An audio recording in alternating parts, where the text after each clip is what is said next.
Hello and welcome to episode 301 of the Clean Energy Show. I'm Brian Stockton. And I'm James Whittingham. This week, the U.S. and Israel's attack on Iran is exploding oil prices, which will explode renewable energy adoption, which will explode...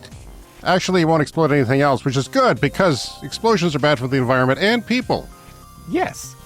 Balcony solar is gaining momentum in the U.S. These plug-and-play solar panels can easily go on apartment balconies and reduce your power bill.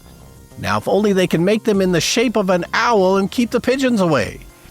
I'm in the mood to talk about a battery breakthrough. This one could do everything you dream of a battery doing and even use less minerals. It's like the dream my wife has for me to be on a diet and, get those dishes done. Data has now proven that electric semi-trucks can save a ton of money over diesel trucks. That is before taking into account the well-known mandatory fees paid by hitchhikers. Nobody rides for free. All that, your letters, and the lightning round on this edition of the Clean Energy Show. All right, James, it's time once again to play Jeopardy. Makes for 1,000. Tesla owners could follow the light to this Swedish electric car maker, which offered discounts on trade-ins in 2025. Trey. What is Rivian? No. Katie. What is, Oh, didn't come to you. Rats. Zach is going to try What it. is Lucid? No, you're looking at a Polestar there. What is Polestar? Yes, well, they always include weird things in the clues. Like they included, whatever loan deals last year. So, like that's completely irrelevant to the thing. It seems hard, Brian. I don't watch Jeopardy, but it seems like it's getting harder now. That's how they do it. That's how they trip you up, as they add extra things. But this one came with a picture. Sometimes they include a picture with the clues. And so, James, you can see the picture there. I would have gotten it just based on the picture that's a Polestar. No. It looks not that different to me than other cars on the market. I know when they do in person and when you really look at them and you see the commercials on TV of the high quality moving images, but to me that just looks like, okay. I'm just not that sharp today. I've only had one coffee. It looks a little bit generic, but I could tell it was a Polestar, but also kind of fun that all three of the players missed it that time. Well, I'm not surprised. That's real. I know they have an agenda to make people more aware of the electrification of the world, but that one seemed hard. And now you have another clip? Yeah, this came a couple minutes later in the same show. Really? And this is the combustion equivalent kind of question. And I thought just for fairness to include, the combustion side as well as the electric side. Zach? Makes 200. After a 3-year hiatus, the Land Cruiser from this car company returned to the United States with its 2024 model. Zach? What is Land Rover? No. Trey or Katie? That's a Toyota. Back to Zach. Oh, okay. See, I have no idea these days. My head is full of clean energy news. It's just, there's only so much space in there, Brian. Sometimes we have to send things to the dump, to the landfill and get rid of stuff. Yeah. And I've had to empty out. So I knew that one as well, a Toyota. But just out of fairness, it's not just electric cars they don't know on that particular show. They also don't know their combustion cars. So a lot of our listeners are spread out around the world and people are in different regions, different states of countries, and they like to complain about things and say, my stupid government is doing this and it's just ridiculous. And I always say, well, hold my beer, because we've got a dandy one here where we live in Saskatchewan, Canada, which is so pro-oil that I think they're going to give discounts on gas cars one day just to make sure people keep buying them so they can sell oil to 5 people. But they're putting, this was announced about a year and a half ago, but they're putting a course curriculum in high schools for 10th grade called Energy Production 20. And to my shock, that does cover renewables, okay? Yeah.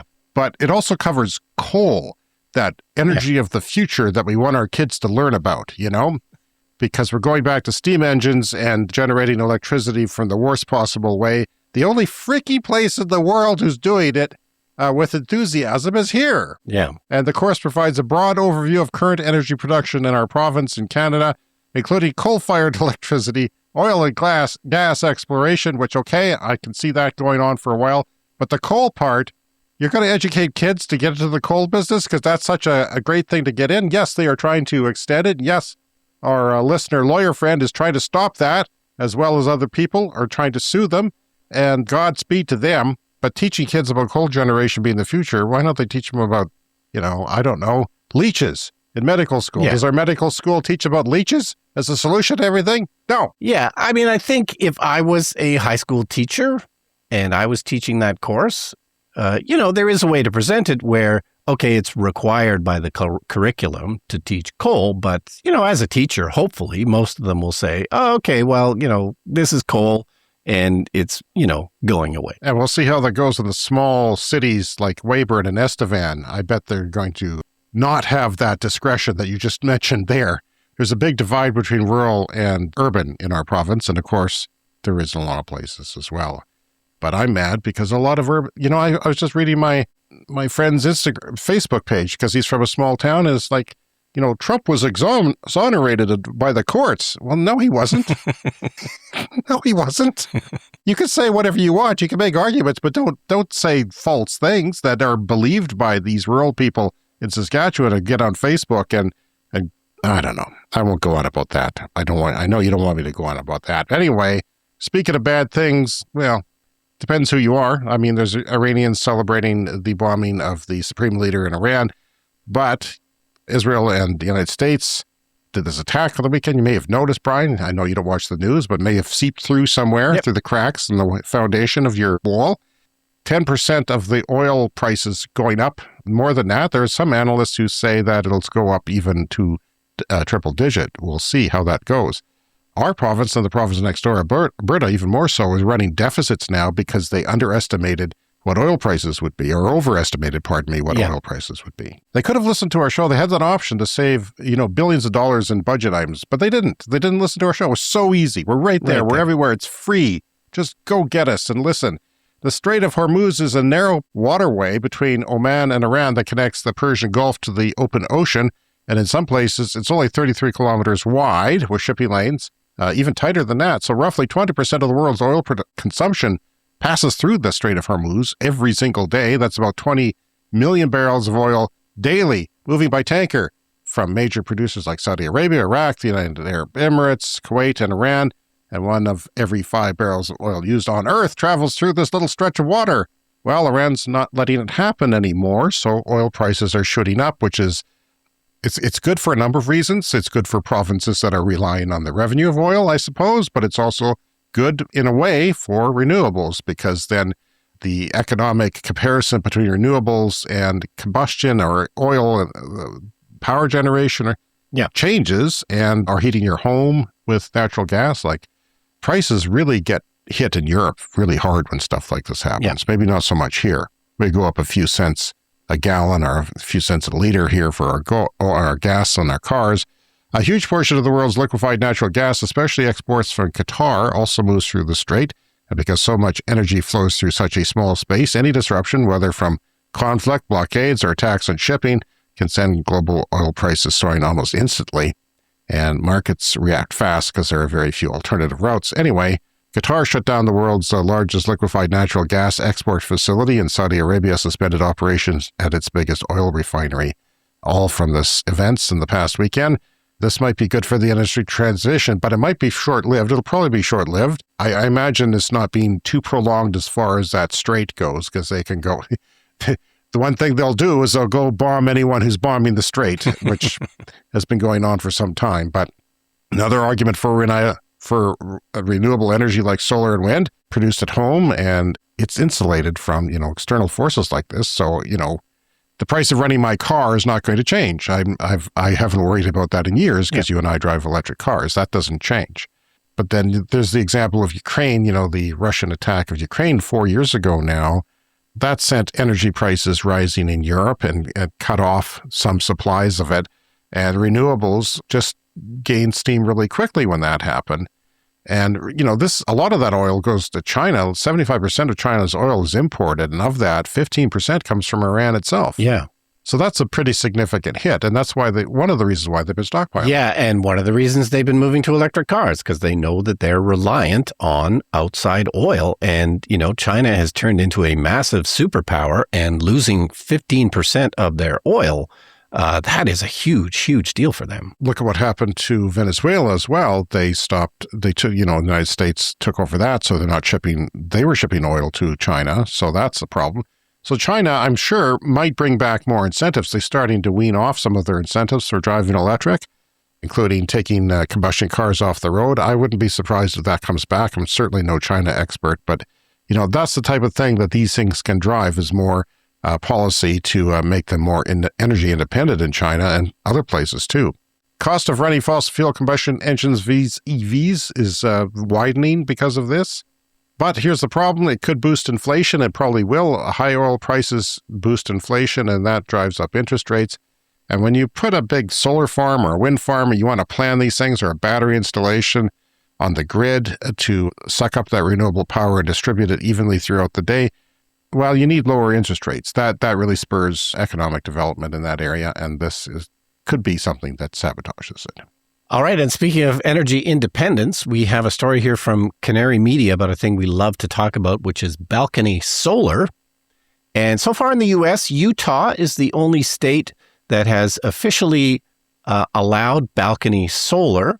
These are simple installations of a single or maybe two solar panels that you can just put on a balcony, and you literally just plug it into the wall. You plug it into your normal electrical outlet, and it can feed power into your house and cut down your power bill. But because this is not a normal thing that has normally been done, it's not part of the regulations as they currently exist. So new laws are needed. Utah, so far, the only one to do it. But Canary Media reports here that as of Wednesday, both Democratic and Republican lawmakers in 28 different states and Washington, D.C., have announced their own legislation to make these types of systems permissible.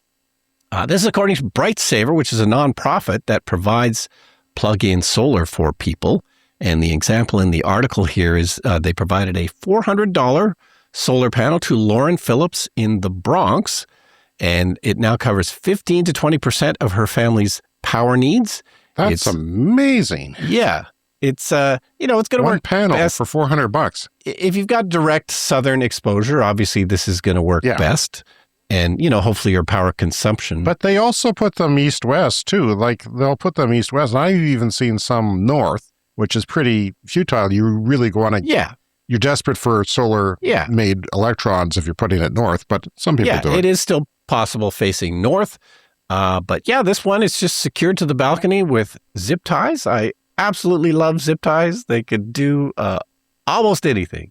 Oh, anything. They do anything, Brian. Anything with zip ties. I'm zip tied now. But this is the first one that we know of in the Bronx, and it is, a legal gray area in New York. New York does have plans on the books. They are working towards legislation, but, the legality of it in New York is not quite fully known yet. But, this one particular person that they're mentioning does have one now. As we know, 4 million households approximately in Germany already have balcony solar. It's very simple over there. They can just order it from IKEA and zip tie it to their balconies and they're off. But it just needs to happen at a legislative level. Barriers need to be removed. And of course, there has to be standards for these things. The panels have to be of a certain quality, pass, certain safety standards and so forth.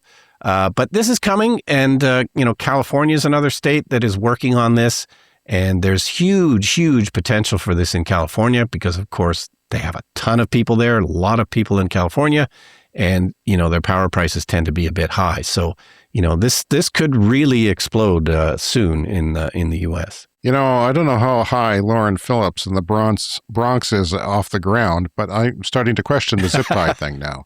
Yes, they are the duct tape of our time, but can they hold a solar panel in a windstorm and not kill somebody from 20 floors up? That's what I'm asking. Well, hopefully there's a safety cable. Like, in the film industry, we're often putting lights up on a grid, And, you always have a backup safety cable. So I would assume these solar panels come with a little backup safety cable, I would think. Yeah, I mean, in places like some places in Germany, you just go to your local grocery store and pick up, they got a little display there at the end of the aisle, and it's cheap.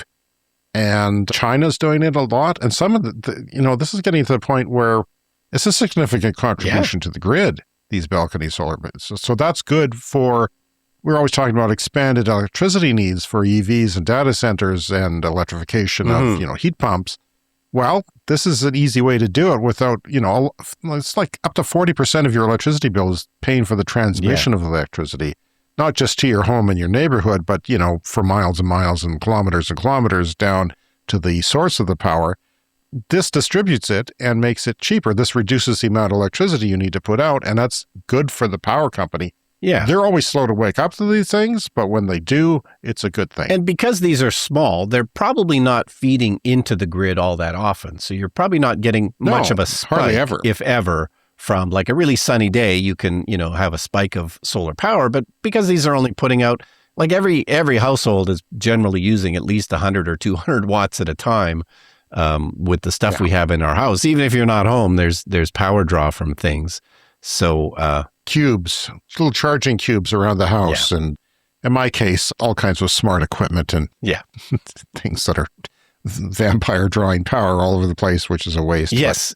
But I do have solar panels on my roof. And the worst one, we've talked about this before, cable boxes, like, cable recording boxes. They just suck power 24 hours a day. What I need to do with mine, I still have one, is just have it power down at 1 a.m. and come back on at 7 or something. Yeah. Just to save a portion of the day. No, it's terrible though, but it's terrible. There's other things too. I may do another energy audit of my house because I have a smart plug that tells me energy use. So I may do that. It's been a long time, but we could bring that information back to the show. So battery paper in the journal Nature this week. There's actually lots of them because I went to the journal Nature and clicked on the battery section. There's lots of them. There's lots. This never used to be the case, and this is a good thing. This is scientists publishing studies of a new. If you want to look at it in simple terms, it's a new recipe for batteries. It's just a different. We'll swap this mineral with that mineral. Sure. We'll change the amounts of things. We'll mix our peanut butter with chocolate. See what happens. Yeah, and when that happens, it's a good thing. And this might be one of those peanut butter chocolate things, Brian. Researchers are saying they've figured out a way to dramatically improve energy density, meaning you get more range without making a bigger battery. So energy density is basically the amount of energy a battery can hold and the size and the weight. You don't, a AA battery for your flashlight or whatever, it's only so big, and batteries for cars take on different formats, but they want to stick as much energy in there as they can, not just over a short time, but over a long time as store the energy. So that's energy density. And the more you can get in there, the farther your car can go, because you don't want to put too much weight in your car. And if you can reduce the weight of your car and go to the same amount of miles, then you get even more miles of range because you're carrying around less weight. And of course, the holy grail is, airplanes, which need to be light, obviously. So everyone wants longer range without hauling around a 1,000-pound slab of chemistry under the car. And the key here is how they're handling the materials inside the battery. In this case, in this battery paper published in the journal Nature, instead of using usual lithium-ion setup, they're tweaking the chemistry. Sometimes it's a solid state. Sometimes it's silicon anodes. Sometimes it's wild new material you've never even heard of, because I haven't heard of a lot of these materials. And that's why my brain is full. That's why I can't remember a lot of things now. I can't play Jeopardy. It's completely, because there's just no more room. So the point is the same, that pack more energy to the same space and make it cheaper. Charge speed. The speed of the charge is important, of course. Everyone wants a fast charge. And the lifespan of the battery is important. This is one of the many things that are important. How well it works at temperatures and all that. So the longer it lasts, the longer it is good for grid storage. Most batteries, once they reach car capability, are fine, but you want even longer for grid storage.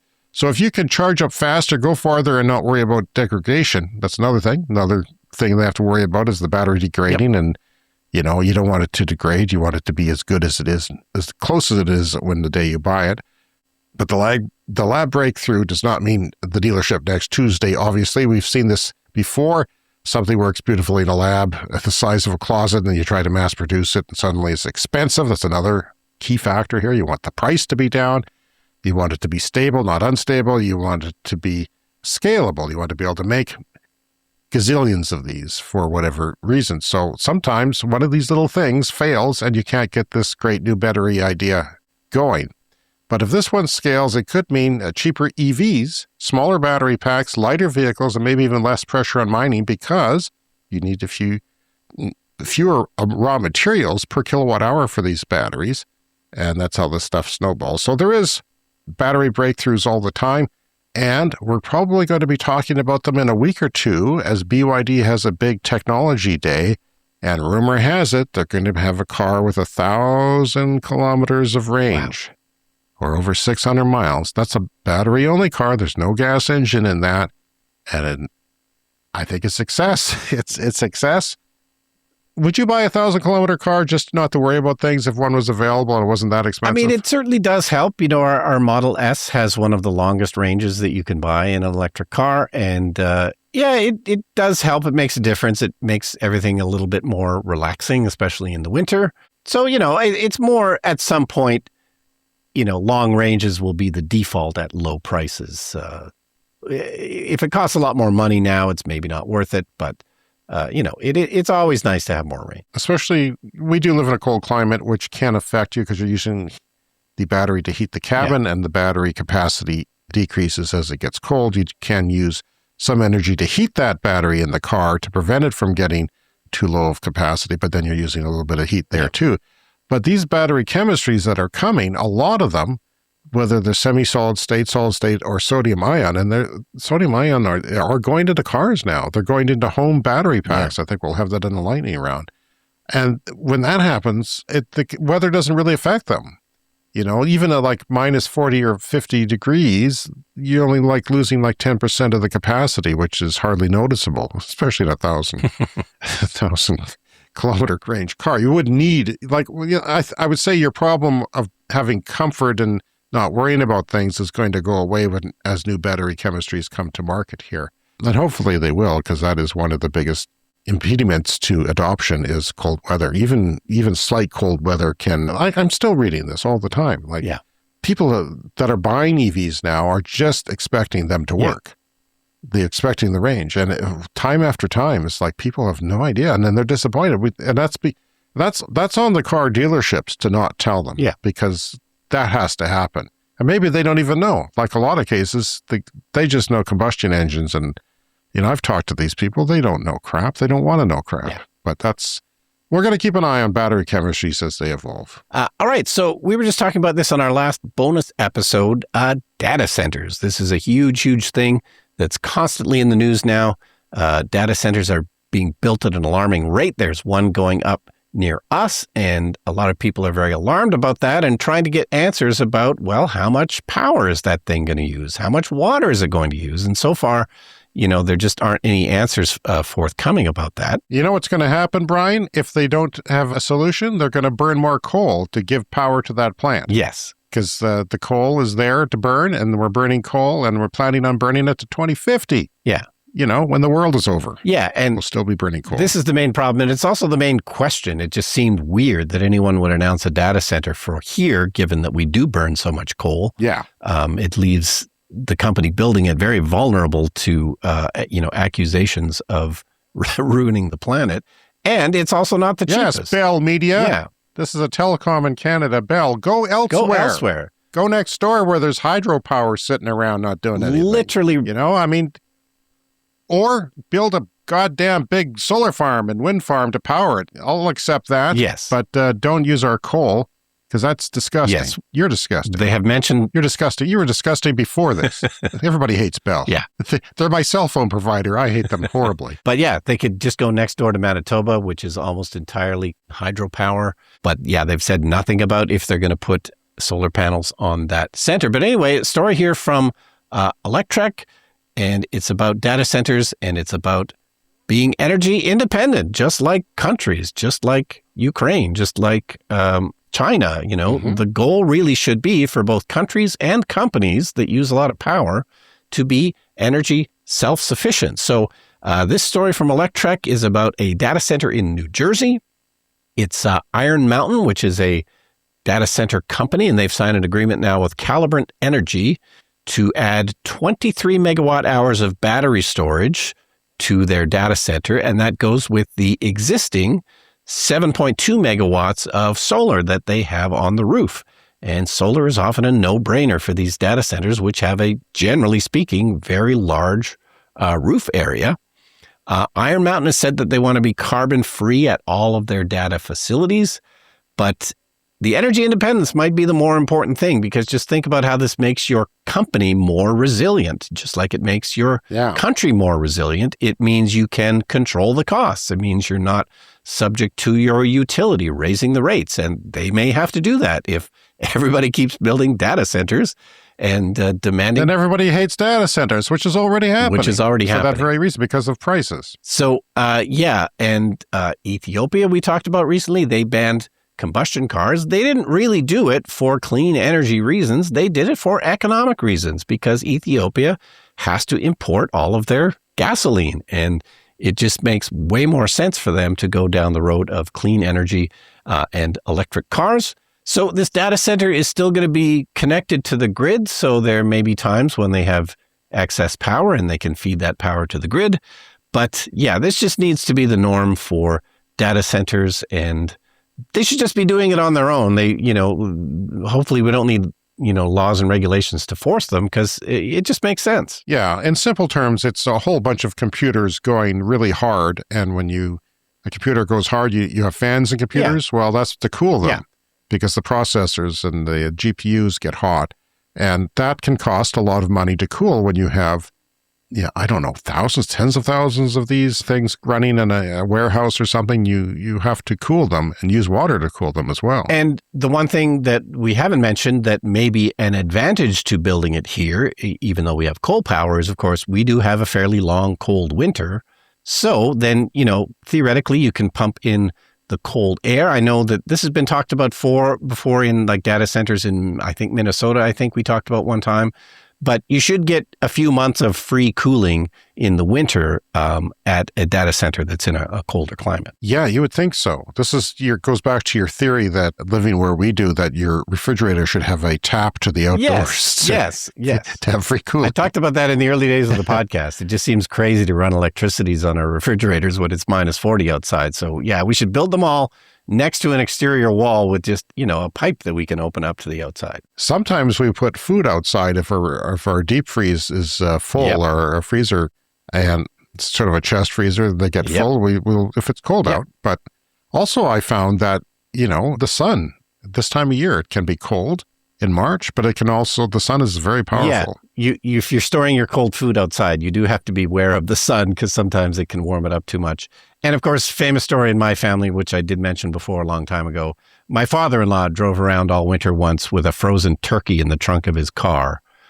And then, we eventually ate it, and it was referred to as the trunk turkey. That seems like something that could happen in my family. Well, this is the first show of the month, Brian, and that means that we're giving some shout-outs to some of our Patreon members who support our show financially, and the Clean Club executive members are Green Bastard, Brent Rutley, and Tiernan, and Clean Club Plus members, Bob Armstrong, John Hayes, Wes S., and Glenn Wright. Thank you so much to you guys, and we'll give a shout-out to our Clean Club members at the end of the show. All right, quick good news story here from Electrek. This is a study about real-world trucking data, and it shows that over a 6-year period, the savings for an electric truck versus a diesel truck should be about $160,000 over 6 years. So this is based on real world data, which has not really been done too much before. It's often been just a theoretical kind of comparison, but this is real world data collected from more than 200,000 kilometers or 124,000 miles,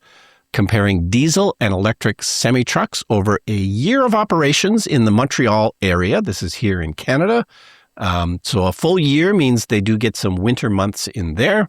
And the result is one of the clearest data sets yet on how these Class 8 or semi-truck trucks perform outside of just controlled environments. So 12 months across different seasons and with 2 different fleets, which hasn't been able to be done before. And it's all just two different fuels, diesel and electric. And the efficiency gains were undeniable, leading to a projected $157,000 in savings per truck over the course of 6 years. And they think that's probably optimistic because it doesn't take into account things like resale value. Because I think 6 years from now, the resale value of a diesel truck will probably be a lot less compared to an electric truck once, especially people get to know how much more money you save on an electric truck. Good luck selling your diesel 6 years from now. At this point in time, of course, electric trucking is not universal. This is not a one-to-one swap out at this point. Right now, electric trucks tend to work on very specific routes where typically where you can charge at both ends of the route. Maybe it's not a super long one, and the infrastructure for charging electric trucks really has a long way to go to improve. But nevertheless, this is the way of the future. This is massive, massive savings to drive electric. Now, the problem with electric truck charging is you're taking about a megawatt. If that sounds like a lot, it is. Yeah. It is a lot. It's tremendous amount of electricity to attach to the grid. And when you attach to a power grid, and want that much electricity for one truck at a time, they're going to charge you a lot of money for that electricity because it affects the way the power grid operates. They have to fire up things, like they have to make sure that they have enough electricity on the grid and it doesn't crash when you plug in your truck. And then if you plug in 20 of them, well, that's a whole different story again. But here's the solution. The solution is probably batteries. As batteries become cheaper, that becomes part of the charging station. It doesn't take up that much room. It's not like a solar farm or something to power that station, although I would argue they should have their own solar farms. It makes sense. If your product is electricity, you should make your own as cheaply as possible and not have to worry about that. But as you charge those batteries, they can reduce the amount of demand that the grid needs at any one time. I would think that, this is a long ways away from being proven out, but electric trucks are theoretically going to last a lot longer because the engines of electric trucks are motors, and motors can last a long time if they're proven to be durable, even under heavy loads, whereas diesel has a lifespan. It's a long time. It's not nothing, but it's finite. And once we get proven out that the electric trucks are capable to last a lot longer than a diesel truck, then the resale value that you were talking about becomes more significant because then we know that, that's still got a lot of life left in it. If I go and buy a 8-year-old Tesla, I know that it's not done. It's going to go a lot farther, more than likely, than the things that can be replaced in it are often minor, but not always, but often minor. So that's good to see. Brian, why don't we dip into the mailbag this week? We've got quite a bit of mail to get to. This one says, Brian and James, congratulations on your 300th episode and belatedly on 6 years delivering the literal goods on the transition to a post-carbon economy. Well done. I'd like to grump about a disappointing new measure that the Nova Scotia government has included in their next budget. That is a province on the East Atlantic coast of Canada. Smaller province. That's where my mom is from. If you are from Nova Scotia and you've heard of the town of Ecum-Secum, that's, not even a town, it's a hamlet. At best, it's a hamlet, and that's where my family is from. And some of them are still there, oddly enough, sadly. It's sad because they get hit by hurricanes and snowstorms with 20 feet of snow, and that's why it's sad, but it's a good life. They plan to charge $500 a year, he says, for EVs and $250 on plug-in hybrid vehicles. That's maddening. That's even worse than here. That's hefty. That's worse than here, which has gone up to $300 a year. We've got like 10 EVs on the road, but no, it's not 10, but it's a relatively small percentage. Why even think about it? Well, they're thinking about it because just in case. So officials say it is because EV owners don't pay the gas tax, specifically the federal excise tax of 10 cents per liter on gasoline and 4 cents per liter on diesel. Why is it only 4 cents per liter on diesel when diesel vehicles are heavier? Hey? Yeah. Well, they should be introducing a fee then for diesel drivers to get them up to parity with the gas drivers. No crap, man. Come on. Because he's about to tell us that, EVs are heavier than ICE vehicles, internal combustion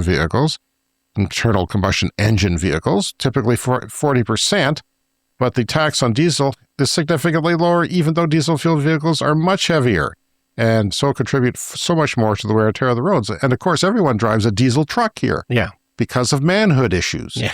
And some people live on farms, and I can understand that. You have to have a four-wheel drive and a high clearance out in the country. Then nobody's going to plow your roads for you. But still, they're the heavy parts. Nobody says, oh, everyone's buying trucks now 20 years ago. We better tax them. No one said that. No one said that. Yeah. But, somebody hears that on a Facebook meme that EVs are heavier. Yeah. I don't know that that seems like a lot heavier. I don't think they're always that heavy. 40% seems, And of course, I'm not sure it's that much. When we talk about batteries, we know that that's going to come down because the battery energy density is going to come down. So not a deal breaker for the future of EVs if that's what's sticking you. The Canadian public, he writes, the Canadian Public Health Association also has good things to say about the public health benefits of EVs. The Nova Scotia levy is a narrow-minded and short-sighted policy blunder. I hope it gets voted down before the budget is passed. Love the show, you guys. Keep up the great work. Regards, Alex Chapman in Nova Scotia, Canada. Thank you, Alex. And anyone who wants to grieve, we are here for you. Yeah.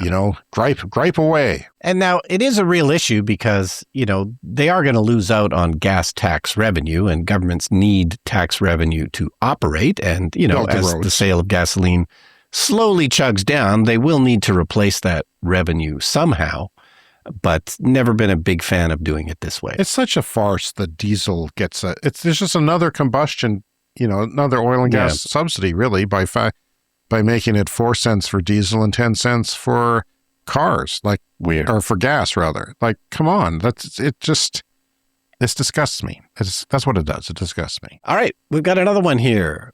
Congratulations on number 300. Just want to let you know that I'm off to Tokyo for a visit with folks next week. And by chance, there is a conference called Revision happening on the 15th anniversary of the earthquake/Fukushima disaster. It's a whole day of speakers from around the world talking about how renewables, and not nuclear, are shaping the future. The conference is free, so I'll be going. Maybe some of your listeners might want to burn the midnight oil to participate via their stream option. And that is from Mike, and Mike sent a link, our good friend Mike. So I imagine, James, you can include that link in the show notes if people want to follow along on this conference. Yes, and it's also on our Patreon page where Mike posted this. Mike, Mike, he has spent many years in Japan, right? Yeah. Did he go to teach English after university to pay off a student loan and ended up staying for something like that? Yeah. A long time. And he's going back, and he's going to a renewable conference while he's there. See, we got people crawling all over the world. We'll have multiple people in Japan working on our outreach when he goes there. This one's from Sean. It says, hello, James and Brian. I just want to tell you a quick story of an incident that my wife had while driving an electric car. As you were talking about 12-volt battery 2 shows ago, he says. We have a Hyundai Kona. So there's a Kona EV. There's also Konas that aren't EVs, but one of them is an EV.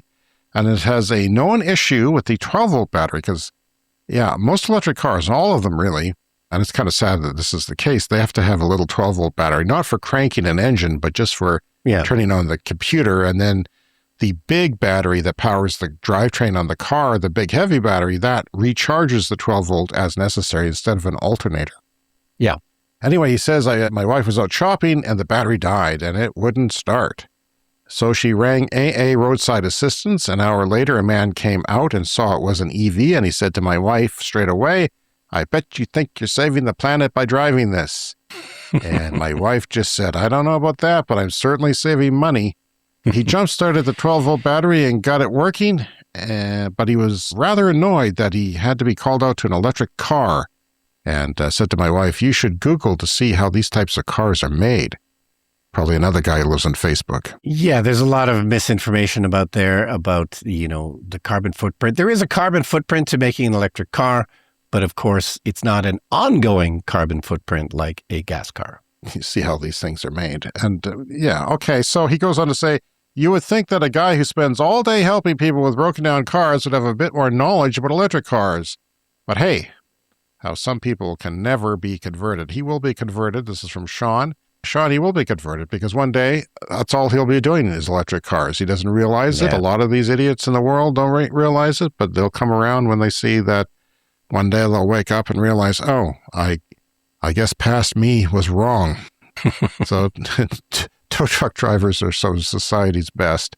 At least they are here. I think, Sean, you're over in the UK, so whatever. I feel for you, and I think you were right to write in and get it off your chest, because I know how that feels, and it's a stupid situation that is really unnecessary. You're not alone. This has been happening to a lot of our listeners. One who own a Hyundai or Kias, they've had an issue, right? Yeah, but also, I'm never quick enough to really know how to respond to stuff like this. Like, even though we do a podcast every week and we talk about these things, you're not ready with the right answer. Somebody always says the one thing, against clean energy that I don't expect to hear. And I never know what to say. And I'm trying to change this, but I get set off in public and I'll lecture people to the ground. So, my kid's teacher we've talked about that. I'm sure he had an EV6, a Kia EV6 with that problem. And it's horrible. It's just, it's horrible to, I'm mad at Kia Hyundai sister companies from Korea that are allowing this to happen. They shouldn't be putting out cars where this is happening. They've had them for some time. They should have enough learning to know how to treat a 12-volt battery and how to make sure that it's not getting drained by a computer in the background. There's a lot of tech in cars now, like GPSs and just, remote starting from apps that use power, but you need to just turn on the car and charge that battery, make sure it's good.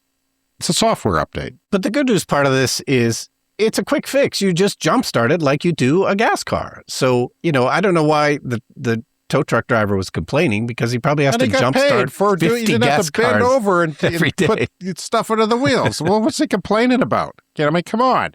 Yeah. Yeah, you can go, and if you have one of these early cars that you've learned have an issue, you can go and buy a pack. You can buy a lithium pack. You can buy an acid battery pack, a booster pack.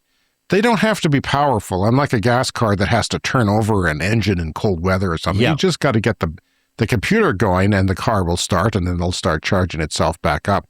If you feel uncomfortable, or if this has happened to you, you can purchase one of those and keep it in the back of the car safely and not touching contacts with each other or anything like that, like any battery.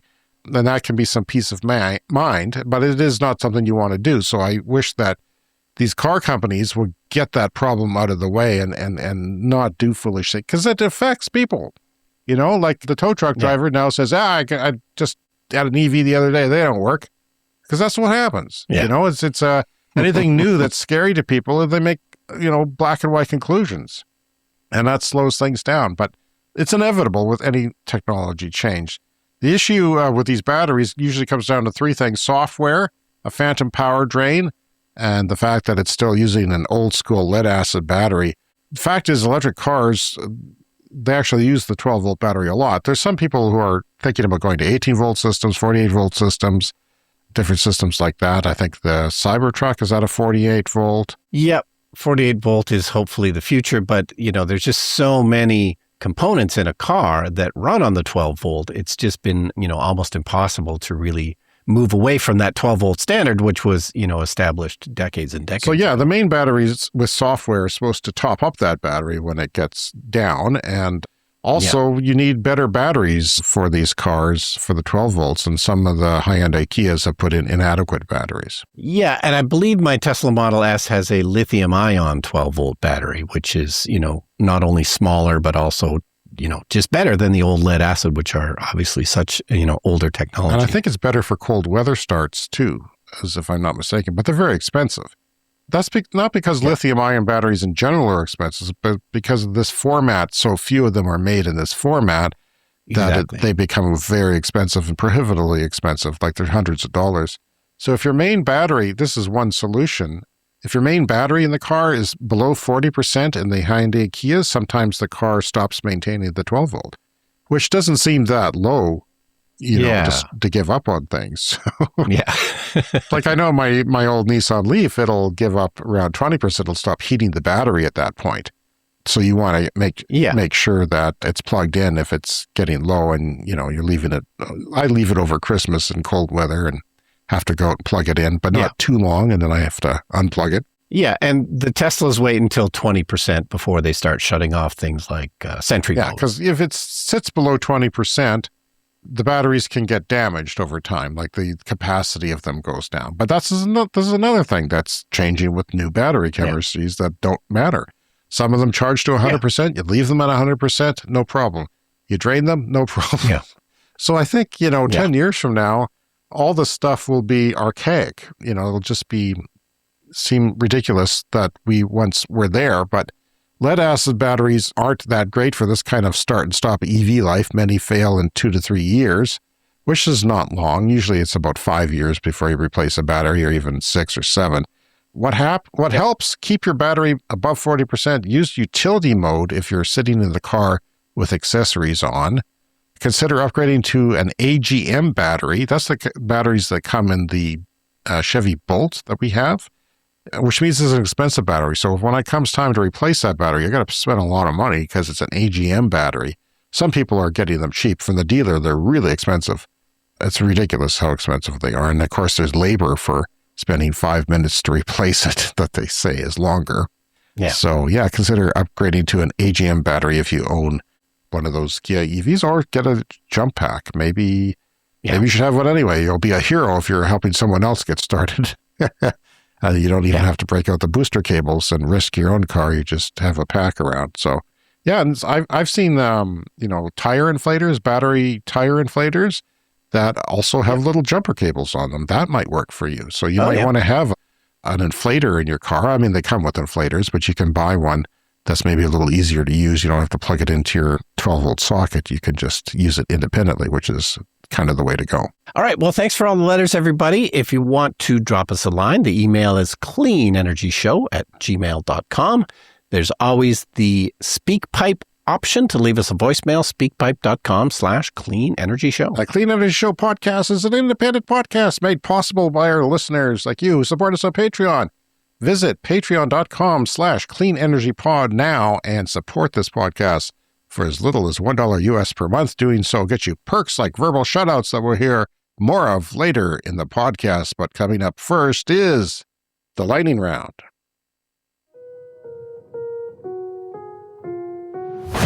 Time for the lightning round. The lightning round is a fast-paced look at the latest headlines in climate, clean energy, and transportation. For the first time ever, Tesla is officially selling cars in the African continent. Starting mid-year, you'll be able to buy a Model 3 or a Model Y in Morocco, Brian. If you're sunning yourself in Morocco and decide you want a Tesla, you can get one. And honestly, if you were placing bets on which country would be first, Morocco was an obvious choice because it's right across the water from Europe, where Tesla already has a huge footprint. And Europeans have actually been road tripping in their Teslas to Morocco for years, driving them on the ferries and taking them over. So the groundwork has already been sort of laid there. People are kind of used to Teslas around. Tesla quietly built out a supercharger network in Morocco a while ago because so many European owners were showing up with their cars. So that's nice. Nice. BYD is opening a joint venture EV assembly plant in, wait for it, Pakistan. Yeah. So there's a local company there. That's what a joint venture is. They team up with BYD. There's talk of this happening in North America. Well, it's already happening on some levels in North America. And the first purpose-built large-scale new energy plant will be there for EVs, and it will open quickly. Not a long time. Second half of this year, it'll be open, making electric vehicles for Pakistan powered by solar.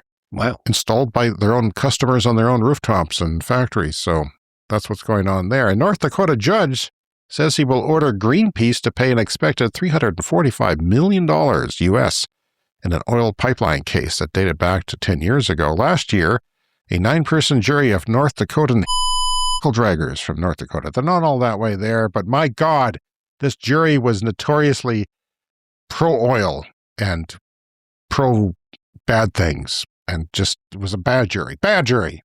There, I'm a jury expert now.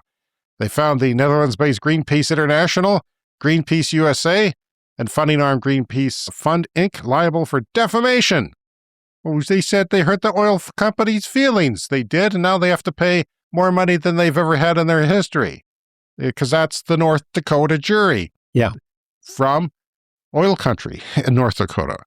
That's the thing. They didn't go outside the oil country for the jury, and that was not a fair case.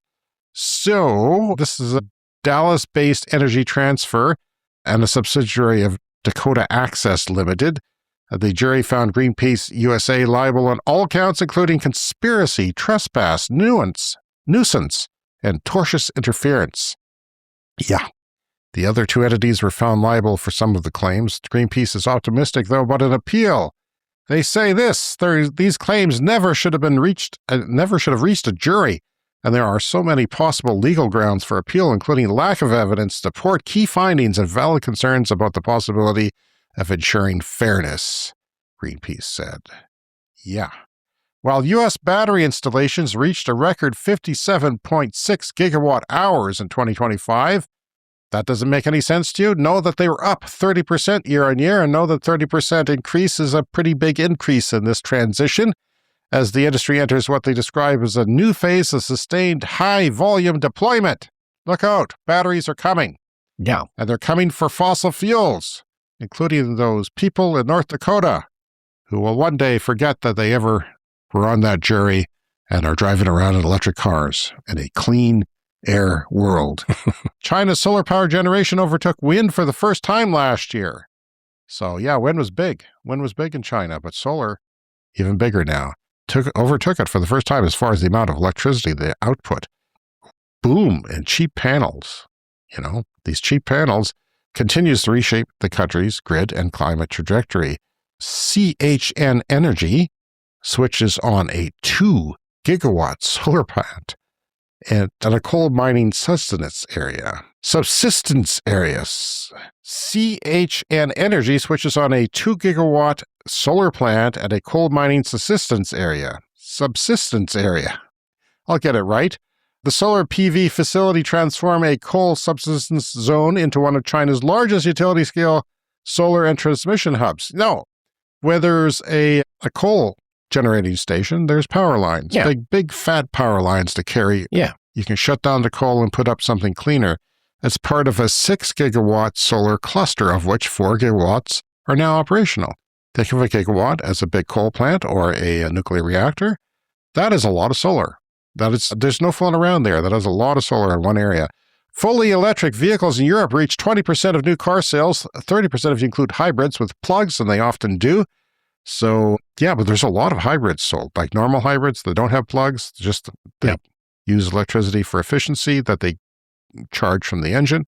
39% of new cars are hybrids in Europe now. That's ones without plugs. Many countries can get a 600-watt Chinese solar panel for $60 US now, according to Dave Jones, co-founder of clean energy think tank Ember. 600 watts is a lot of electricity for 60 freaking bucks. Like, that's insane. That's crazy. Yeah. I remember, in 2018, 2015, somewhere around there, I bought a solar panel that was 100 watts for $250. I thought it was a bargain. It was. Yeah. 600 watts for 60 bucks. Hell, I'd be putting up my own balcony solar. I mean, that's the thing, Brian, is that I might. Yeah.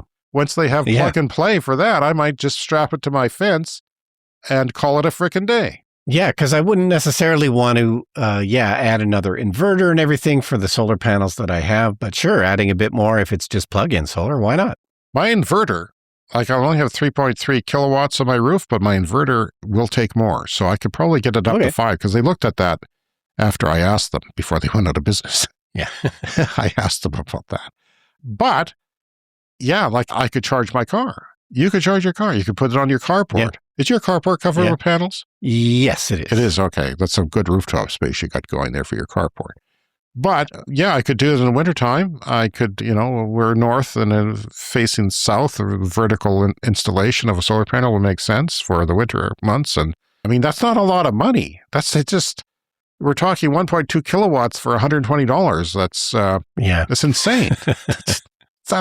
I'm sure there are more here because they'll be tariffed to death, but there's a lot of places in the world, like Pakistan and Africa, where those panels are going over there and making big things happen. It's time for some nuclear news, Brian. Last August, it has now been discovered that 3 reactors at Gravelines nuclear power plant near Calais in northern France shut down because of a swarm of jellyfish. They had entered the plant's cooling system because they're sucking in water, right? Wow. They're sucking in water to cool the reactor, and a bunch of jellyfish got in there. Bad for the jellyfish. Maybe they'll turn into something more radioactive in the future, something interesting, but you're shutting down a whole nuclear reactor because of a swarm of jellyfish got in. We could make a movie called The Jellyfish Syndrome. I'll start writing it tonight. Jellyfish have never, to my knowledge, shut down a solar panel. Yeah. I mean, sure. Could you take a jellyfish and throw it on a solar panel? Oh, that's possible, yes. And it would the output? It would reduce the output. But hey, 70% of Canadians say they feel proud if Canada became a renewable energy superpower, which actually surprises me, because around here, you don't feel that way. While only 30% say the same about oil and gas. And of course, that 30% all around here. They're surrounding us. But yeah, overall, Canada wants to become a renewable energy superpower. And the politicians are slowed down by regional differences, pockets of people who are living in the past. Elsewhere, 80% of Gen Zs said that they shared environmental values that were as important as physical compatibility to partner. So yeah, you're hot, but are you green? Yeah, you got to be hot and green to get by with Gen Zs. 40% of 25 to 40-year-olds said they'd turn down a first or second date with someone who was not environmentally conscious. Wow. And if I was on the dating scene, you're damn right I'd be that way. So would our listeners. And finally this week from TechCrunch.com, Toyota Canada will use humanoid robots. This is not China. This is not far away. This is our country here where Brian and I are podcasting from, Canada. Toyota Canada has plants here for making the RAV4 SUV. There's going to be a handful of humanoid robots on the production line doing menial tasks. They want to relieve humans of repetitive physical tasks and prioritize more valuable work. Will they have to report relieve them of? Will they have to report to HR is my question. And they're going to relieve the humans of some paychecks, I would say, as well. Yeah, eventually. This is the dam flood cracking and letting a little bit of water out now. But, robots have already replaced. They just haven't been humanoids. They have already replaced human labor. Yeah. Yeah, robots have been on automotive production lines for probably decades at this point. But yeah, they're usually purpose-built rather than humanoid. So when you talk about, AI frontiers, physical labor is the next one. That's a lot of people see that as being the next one. Yeah. The question is, when do we get there? Because we see robots. It's hard to know exactly if it's a gimmick or not, but we see humanoid robots on power lines in China. And because, it's so far away and we don't have a lot of information, there's a language barrier, it's hard to tell exactly what's going on. But there seems to be things. And of course, the robots are already there. For the most part, they're physically fine. They've solved that, and they've also made them cheap enough. It's the software, the AI software, to make them do the right things. They make them fold my bed linen and do my dishes and host my podcast, or at least co-host it with me, just so I can have a buddy, a sidekick. Yes, we'll have robot sidekicks within 5 years, I guarantee you. So after a year-long pilot project, Toyota Canada's manufacturing After a year-long pilot project, Toyota's Canadian manufacturing subsidiary has contracted 7 humanoid robots. Now, how do you contract a robot, Brian? Do they sign paperwork? Do they have a legal guardian? What does it mean they've contracted 7 humanoid robots in a plant building RAV4 SUVs as a robots as service deal? I guess they contracted the company making the robots. Sure. I like to think of them signing a contract, but we'll see. Or not signing and wanting a better, coffee break or a smoke break. More oil breaks. More oil breaks. After evaluating a number of robots, we are excited to deploy Digit to improve the team member experience. This is all for the people, Brian. And to further increase operational efficiency in our manufacturing facilities, Toyota Motor Manufacturing Canada said. So there you go. They're here. The robots are here. You heard it here first. All right, that's it for this week. You can find us on social media at Clean Energy Pod, and that Patreon is patreon.com/cleanenergypod. The email again, cleanenergyshow@gmail.com. And of course, always hit that subscribe or follow button on your podcast app, and you will get new episodes every week. And yes, here are our Patreon Clean Club members, Brian. We've got Noah Cook, Denny and Linda, Jonathan Dick, Bob Eaton, Josh Engen, Sean Ennis, Andy Fessler, Roshan Gervais, H, and Sean Hines. Just Jack, Timo Kellenberger, David Kleinke, Peter O'Donnell, Weldon Penner, Robu, Arthur Slade, Joe Thorsheim, Landon Yu, and Richard W. Thank you to everyone who supports us, and thank you to all our supporting level members as well. We appreciate your podcast support, and whatever you can do, it makes a huge difference. We'll see you again in 7 days. See you next week.